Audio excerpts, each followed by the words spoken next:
Welcome to Infinite Leaders Live, the podcast that shares real-life lessons from real-life people. We're incredibly fortunate to speak to loads of inspirational people from around the world, and we're delighted you've chosen to tune in to listen, learn, and share. My name's Lewis Keanes, and as usual, I'm joined by my pal, Alan Dunstan. How are you doing, Alan? Yeah, thanks, Lewis. All good here. And once again, we're proud to wear our Tsunami products. Tsunami is the #1 choice for eco sportswear. We're really excited by today's guest, and he'll certainly talk about the things you don't get taught at university or on any courses. And as ever, we love your feedback, so please do get in touch. You can find us on Instagram, YouTube, and Twitter, and at theinfinitelearners.com. Be better educators, be better humans. Alan, let's dive in. Yeah, get your pens and paper ready, guys. There's going to be some absolute gems of wisdom coming out of the show today. For the past 20 years, Darcy Lunn has experienced more than 90 countries, given over 1,600 presentations to over 140,000 people, and worked with leading development, environmental, social justice, and global education organizations and people. His self-initiated concept and organization, Teaspoons of Change, focuses on the personal choices, decisions, and actions that have a very positive impact on people and the planet. Darcy is often seen each year around the world facilitating youth empowerment programs, supporting global citizenship education, and working with leading development organizations and projects, including UNICEF. In June 2018, he completed a Master's in Peace Studies in Tokyo, and he's currently the Group Head of Sustainability and Global Citizenship with the Dulwich Group of Schools. So Darcy, great to have you on the show. Tell us about those teaspoons of change. Fabulous. Thanks, Lewis and Alan, for having me on.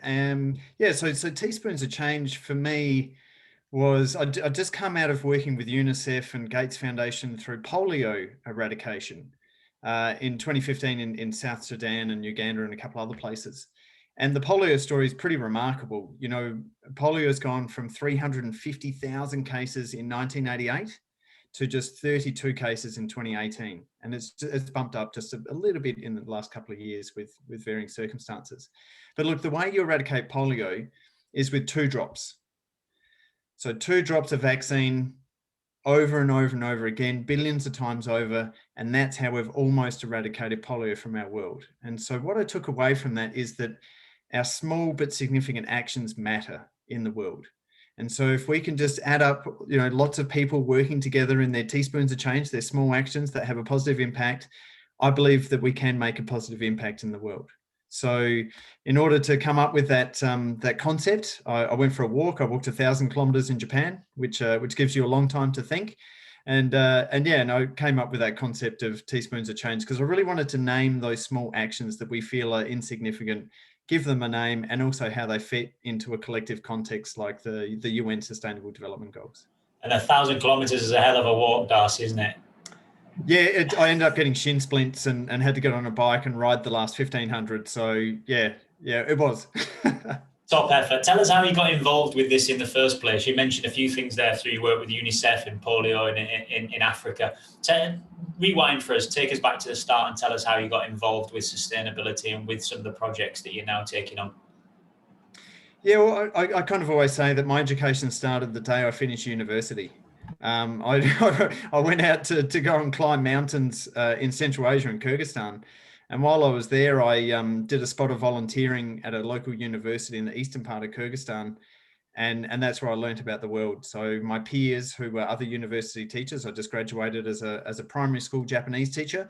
I've still yet to never teach primary school Japanese because I buggered off overseas and started doing everything except that. But I saw that my peers, you know, as bright university educated people, as English teachers, were getting paid $40 a month.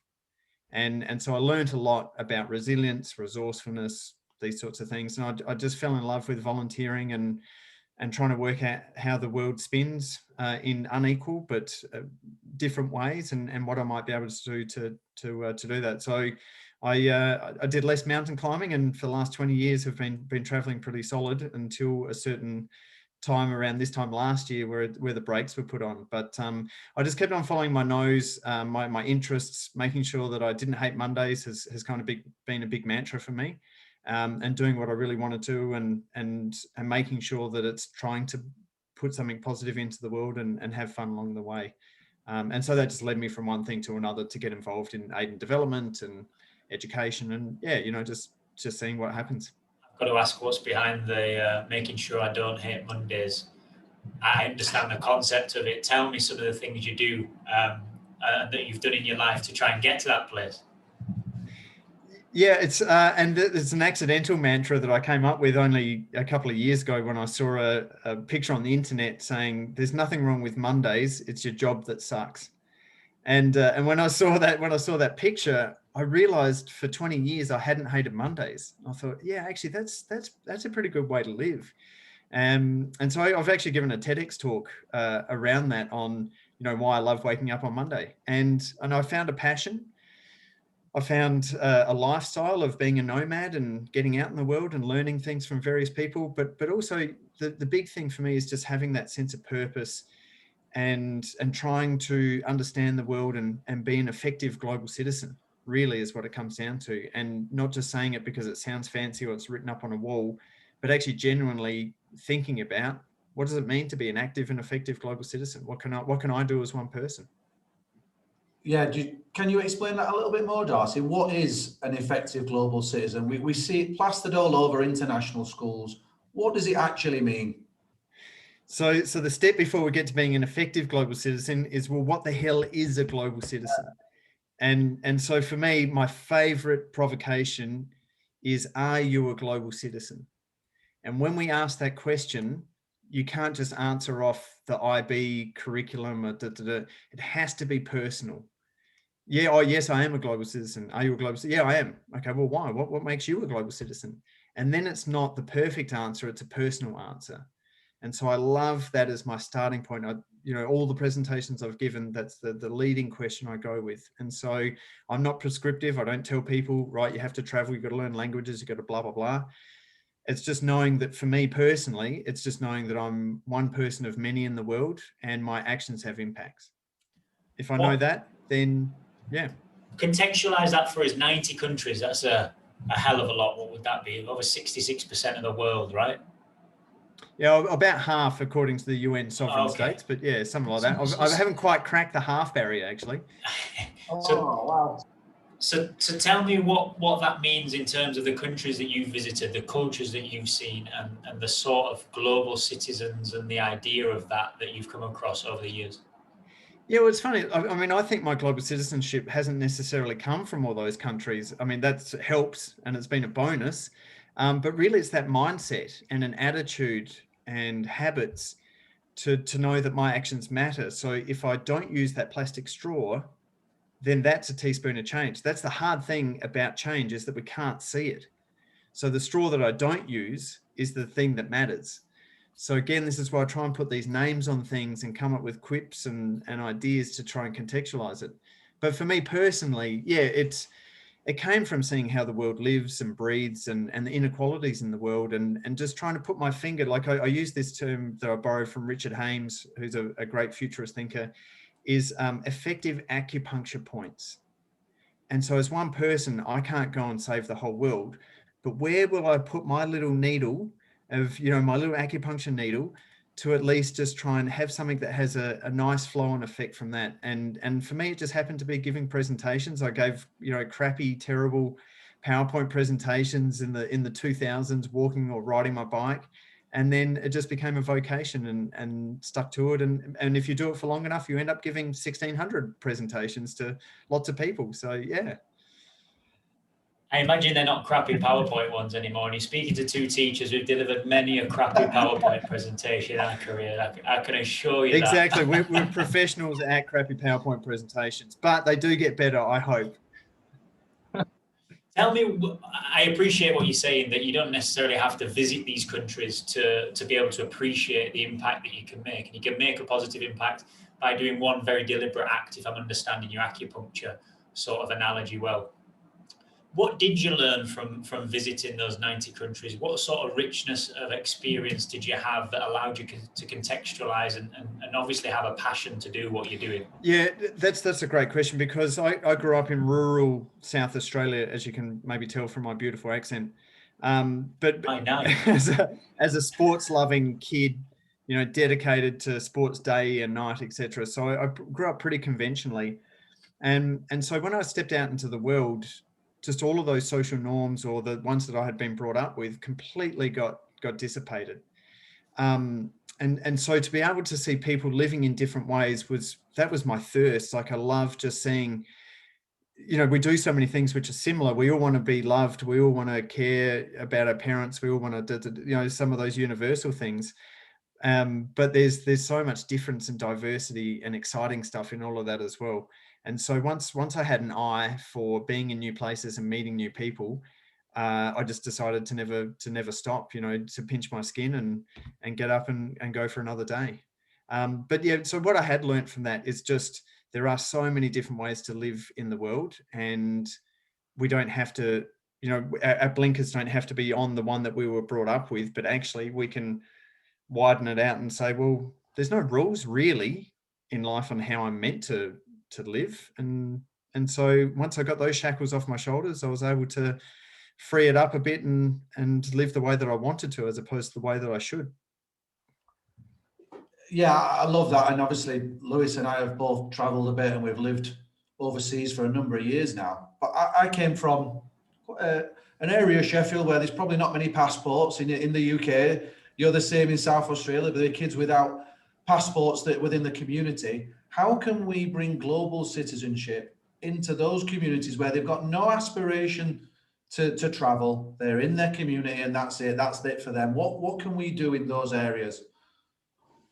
Yeah, and for me, I make sure I go and spend time in those communities, because they don't always have access and opportunity to a whole range of different exposure to different things. And for me, it's not about traveling overseas or learning languages, etc. It's about being a good person. I mean, before, when we were talking about being an active and effective global citizen, I mean, when I work with 5-year-olds, it's like, well, what does it mean to be a good person? What are the things we might think about? How do we feel? What are the things we might say? And most importantly, what are the things that we do? And so as a young kid growing up in the country, in Australia or the UK or wherever, you know, we did participate. We did help out with sports on the weekend.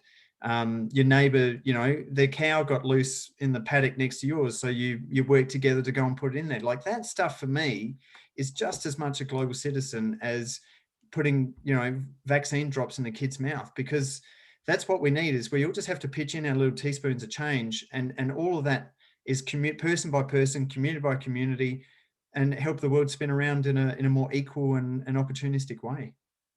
So it is more about the community. And I think sometimes when you talk about global citizenship, you get the words almost, they confuse the person. They think they have to be doing something going with Oxfam in Ethiopia, or going into Philippines and dealing with typhoon victims. It's not about that, is it? It's about community. Yeah, absolutely. Well, actually, the way that I like to break it down, particularly for students, is active citizenship and community participation. And if you're doing those things, that means you're playing an active role. You're being an active and effective global citizen, whilst it might not be off, you know, tottering around the world. And I'm a bad example for that. But if you're being an active citizen in your community, you're making a difference. And that's what we need in the world. And that's what lots of people do.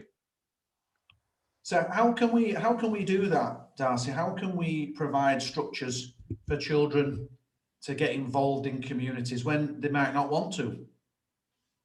Yeah, I mean, I think it's a cultural sort of thing that we need to set, and not sort of mandating it or telling people what to do or guilt tripping or moral bashing. Like, I'm really not into that approach at all. And it was something that I probably used when I was a bit younger and feisty, getting annoyed at the world. And so what I've found is context is key. So if we know that our personal actions fit into a collective context of our family or our classroom or a school or our town, country, and then you get onto these UN Sustainable Development Goals, then it makes the personal have so much context around it that you realize, okay, yeah, well, actually that straw that I don't use is probably not a bad idea. And if I'm one of those billion people in the world who uses a straw, then that's one less straw. So for me, context is a really important place to start without the moral bashing and the guilt trips around it. How do we get that context to children? How do we allow children to understand the impact of not using that plastic straw, to use the same example as you? Yeah, so there's lots of different ways. For me, there's lots of ways. I mean, one of the best things that helped the straw thing happen and reduce that plastic was the video of the straw that was stuck up a tortoise's nose, a turtle's nose. That's one way, but also it's, again, I think it's not being heavy-handed and saying you have to do this and you should do that and da, da, da. It's allowing students to explore. And so for me, provocations are really important. And so for me, global citizenship and sustainability is a lens, in fact, a dual lens. So any time of pretty much any class, PE, music, science, whatever it is, I should be able to at least say, well, what does this look like, this topic, this thing that we're learning? What does this look like in a collective context? If everyone in the world did that, what would that look like? And then the flip side of that is, well, if we're looking at this topic or issue, what does that look like to you as one individual? And what would a good choice, a good decision, or a good action look like at a personal level?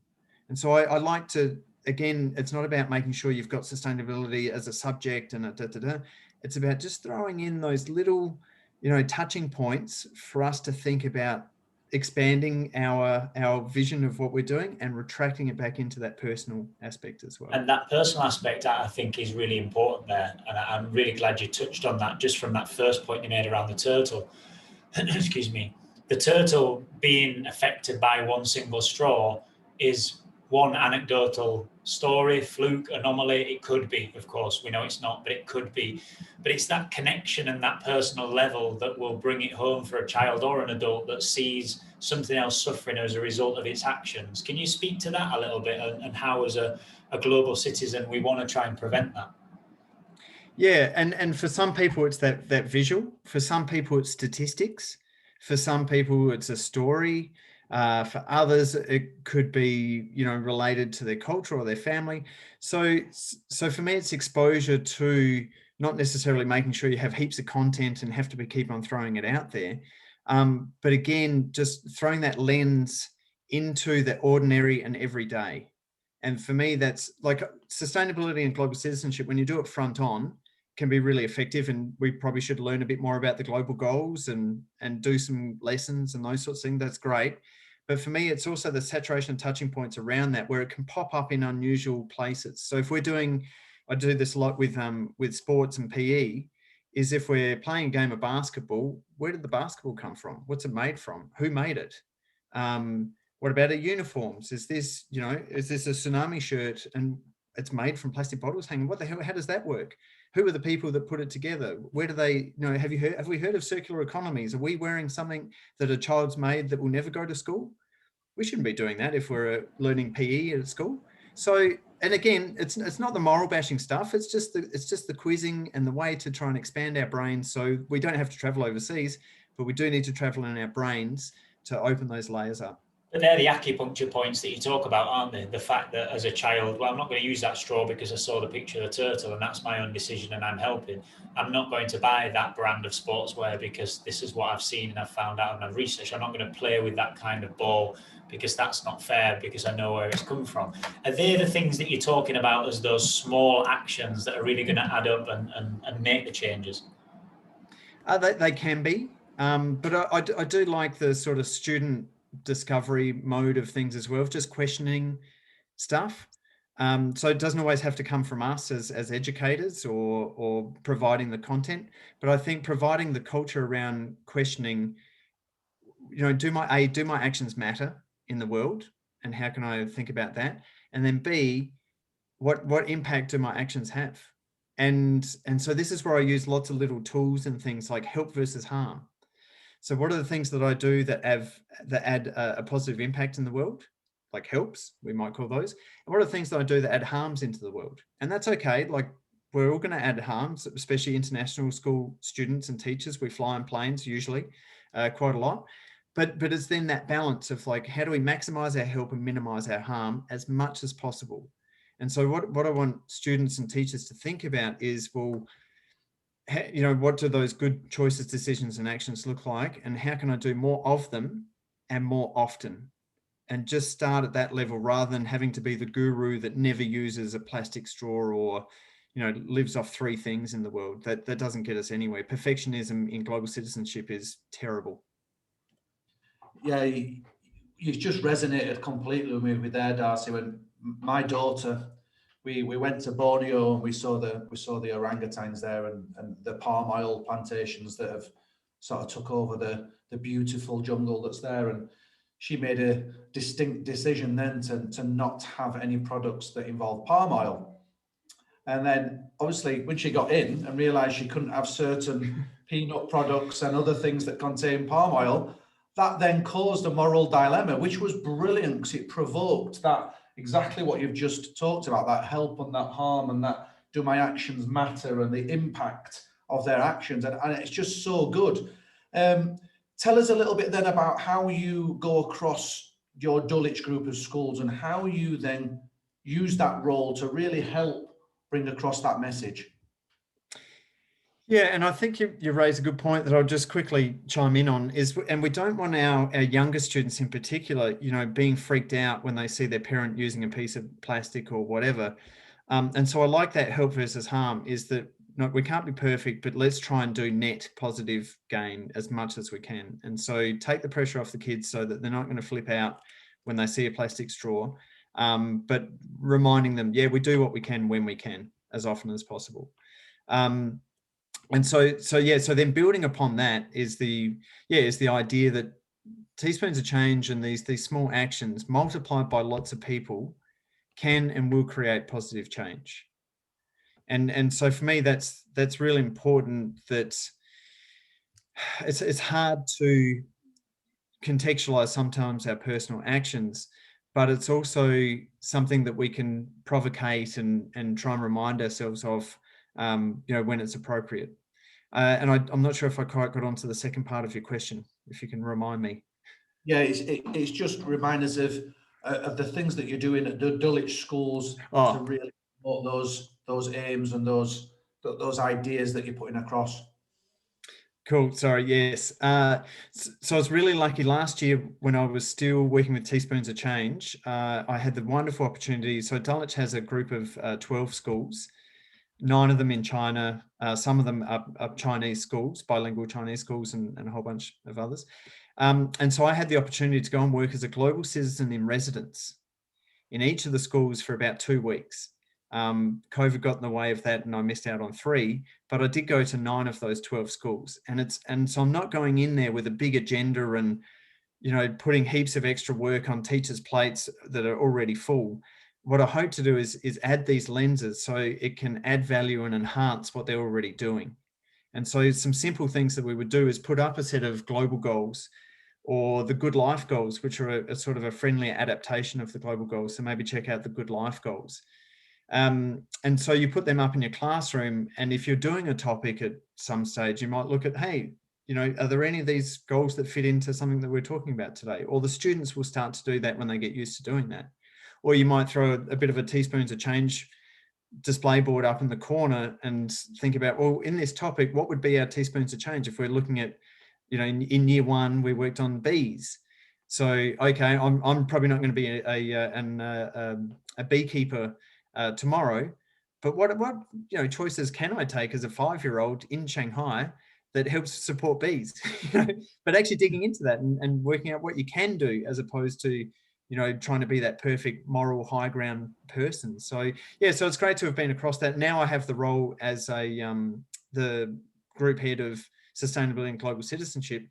I'm stuck in South Australia because of COVID, but what I would be doing is sitting down with teachers and not, doing the big presentations, etc., but sitting down with almost individually so that you can hear what are they doing and then just share these ideas and for us to move forward on that. And then providing the ecosystem around that as a group of schools where we look at sustainability and global citizenship as not just something that we learn, but something that we live.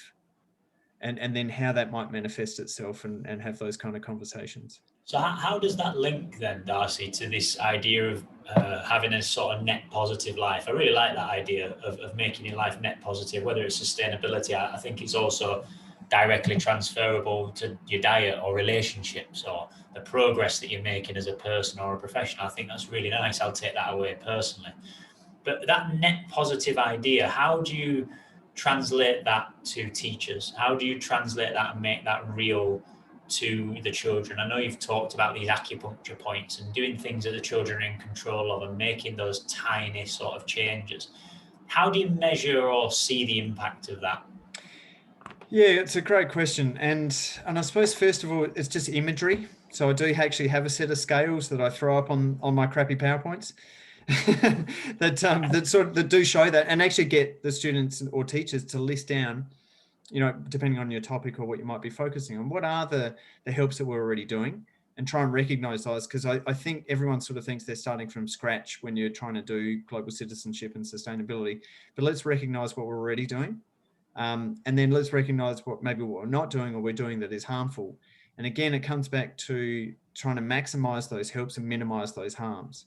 So the visual representation of that is quite useful, but also what it does is it helps you quantify and qualify.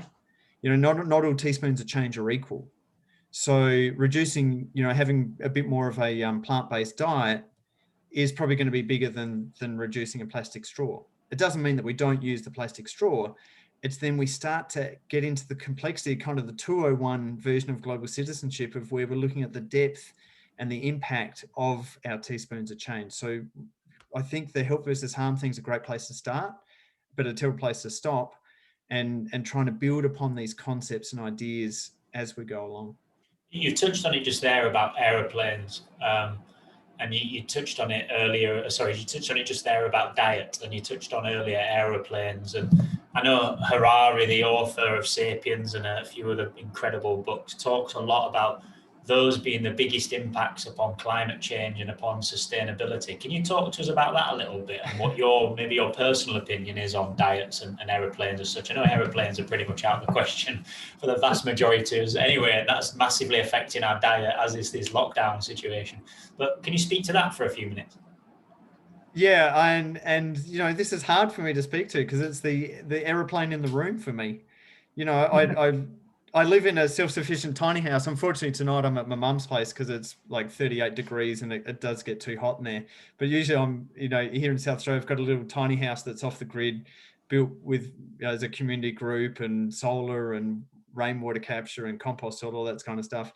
But I fly in planes, and so my carbon footprint is pretty huge compared to my mother, for example, who has a car. Like, I don't have a car, and she lives in a normal house, but she doesn't fly internationally, all around the world all the time. But so for me, again, I come back to actually help versus harm.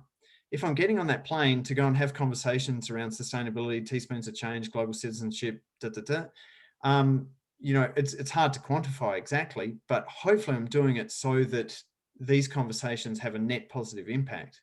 It's pretty rare that I'll get on a plane just for a jolly to go somewhere, because I know that's quite a heavy harm, and I'm going to have to counterbalance that in some way.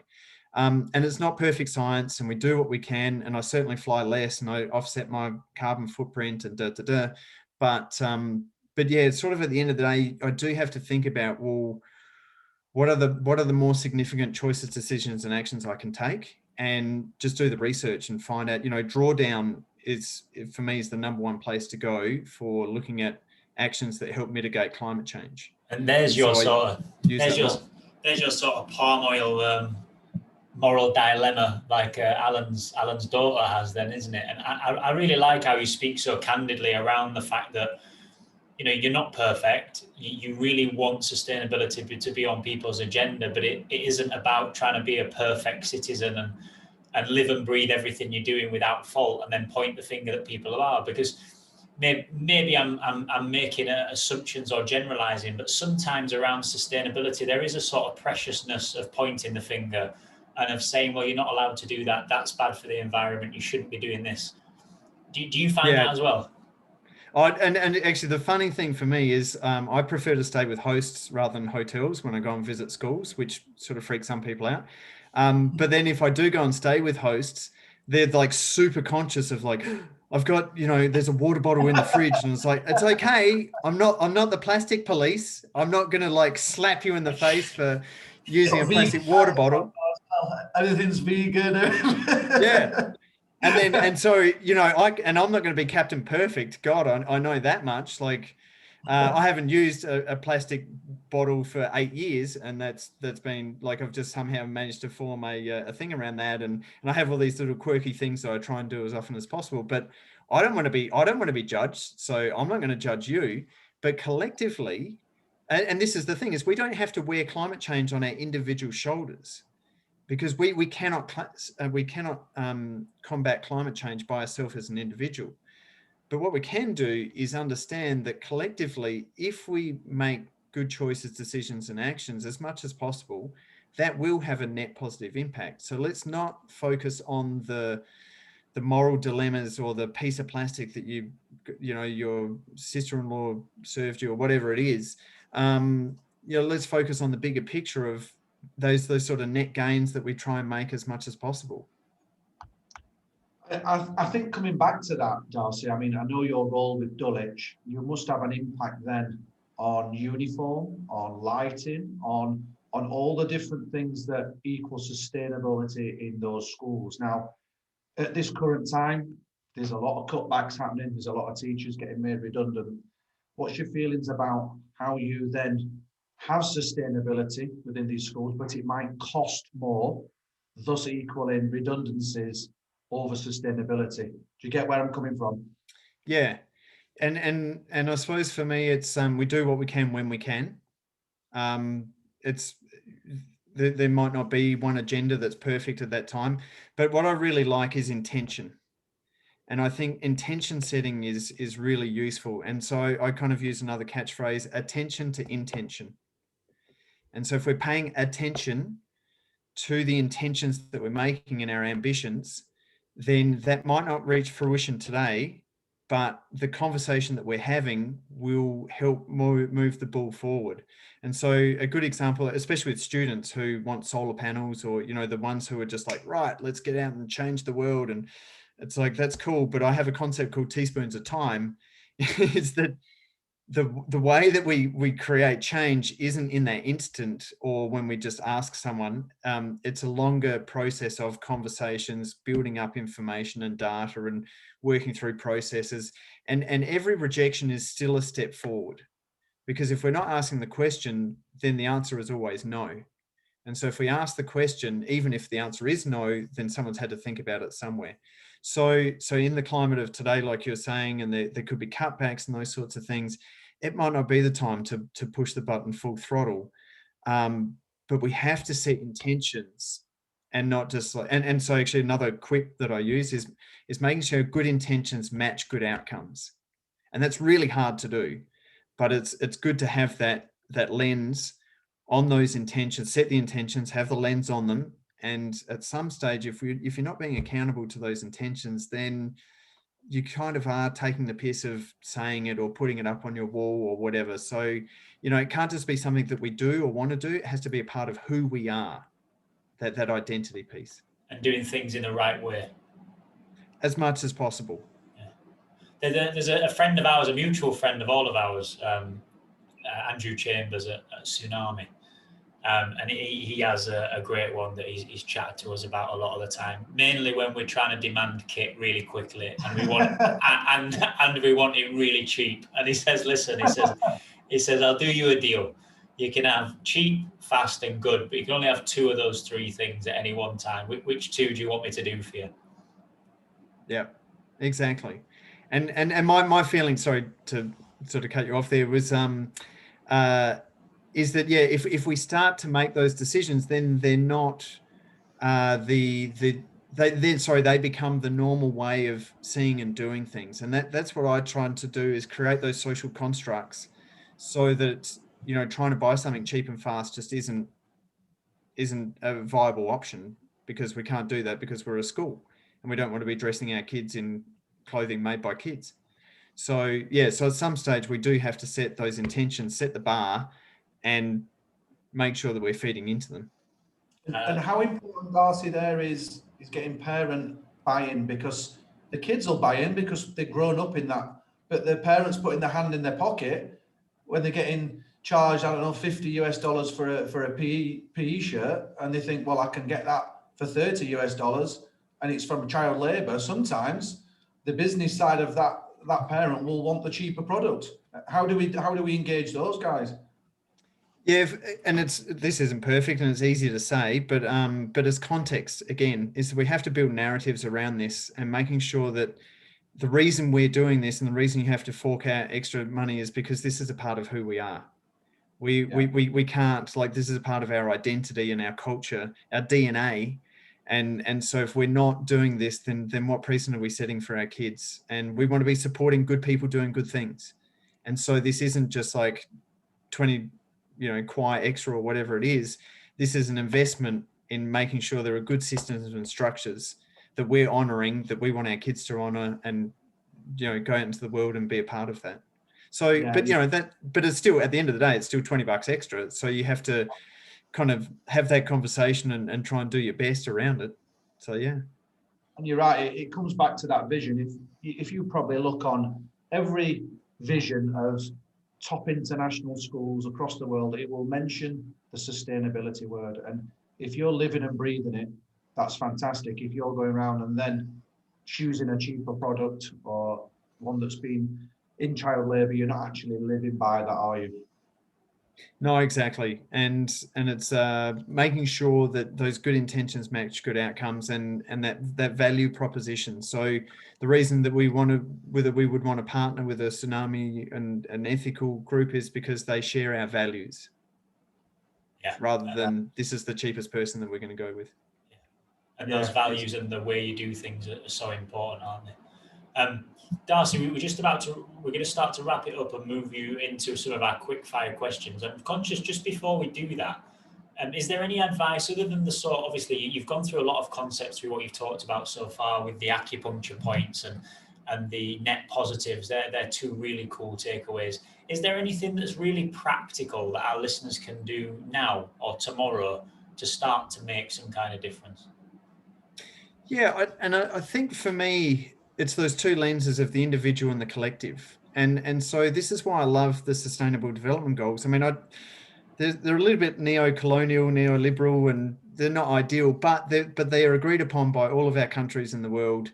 They exist. They're a pretty good blueprint. So I think if we can familiar ourselves with the global goals, and there's 17 there and they're a bit daunting, but I think if we know that collective context exists and we can bring that into our everyday life, that's where I like the SDGs and the global goals, is that they do provide a framework for our individual actions to fit into a collective context.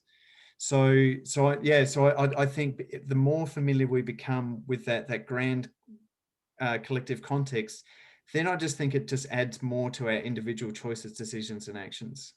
And hopefully, without, I've said it a few times, without the moral bashing and the guilt trip, but trying to work out what can we do and how often can we do it. Good stuff. Great things. So we'll crack on with our quick fire questions. This is my favorite one, Darcy. You're going out for a meal. What three leaders, dead or alive, would you like to go out and share that meal with? So one of my favorite mentors is a musician who's still alive. His name is Michael Franti from Spearhead, and he's kind of provided like the soundtrack for my life. The earlier days when we were angry and bring down the system, to now of just like, let's hug people and, well, maybe not in COVID times, but let's share the love around and be nice and be happy. What does that look like? So Michael Franti is one that comes to mind for sure. Lema Bowie, who I got to work with, she's a Nobel Peace Laureate from Liberia and just has the best moral compass of anyone I've ever met, and is out there in the world and just projects this wonderful energy of trying to make good choices, decisions and actions. So check out Lema Bowie. She's fantastic. And a third. Any relation to David Bowie? Right, and her name is spelled very different. So if you're trying to look up Lema Bowie, and I'm a terrible speller, it starts with her last name Bowie starts with a G. So good luck with that one. Yeah, I'm sure my ignorance there, I would have never found her. Number three, I just think I still have too much sports bogan in me. It would be like a mountaineer or a professional cricketer. Yeah, I'd have to go for sports.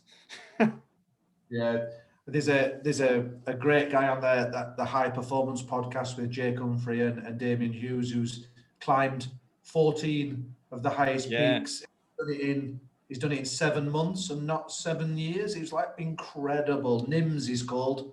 He was a Gurkha, British Army Gurkha from Nepal, and it's worth. His book is superb, by the way, amazing, inspirational book, particularly for mountaineers like yourself.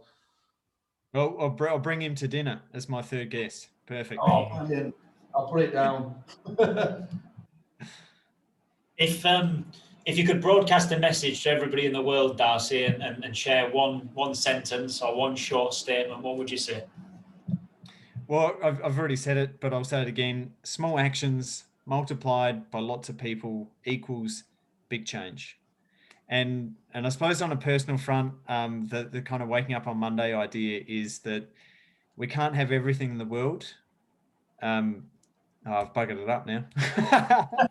We can have everything in the world as long as we don't want everything. Oh, like it. So, I like it. That's one of my favourites. Really nice. And then the last one, Darcy, we'll finish on this one. Tell us about what your real core values are. What defines you?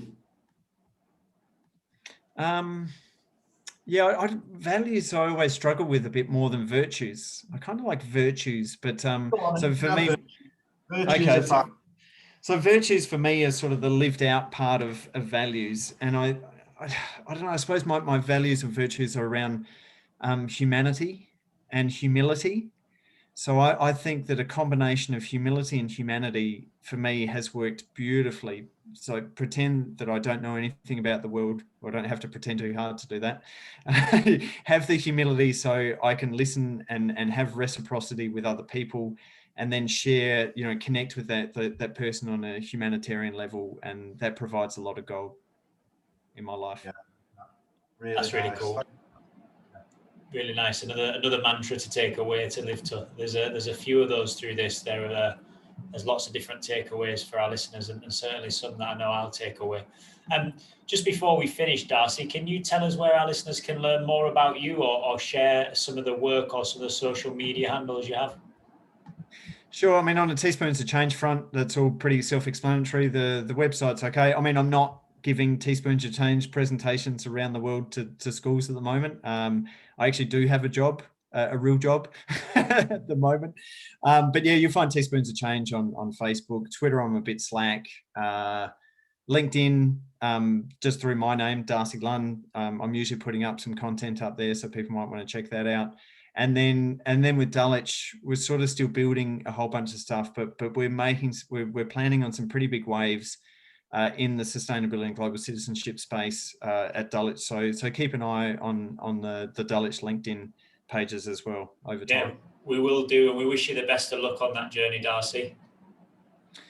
Thanks, gentlemen. It's been fabulous to spend an evening with you. So wishing the best to all of you and your listeners. Top man. Guys, a big thank you to Darcy Lunn, and you know that you can find more from us at theinfinitelearners.com. We're also on YouTube, IGTV and Twitter. Give us a search, click like, subscribe, all those gimmicky things that you can do, anything and everything to try and get our message out and to share some of the inspirational stories that our guests are sharing with us, such as Darcy's today. Really enjoyed our time together, Darcy. Thank you. And we'll see everybody again soon. Bye-bye. Thanks.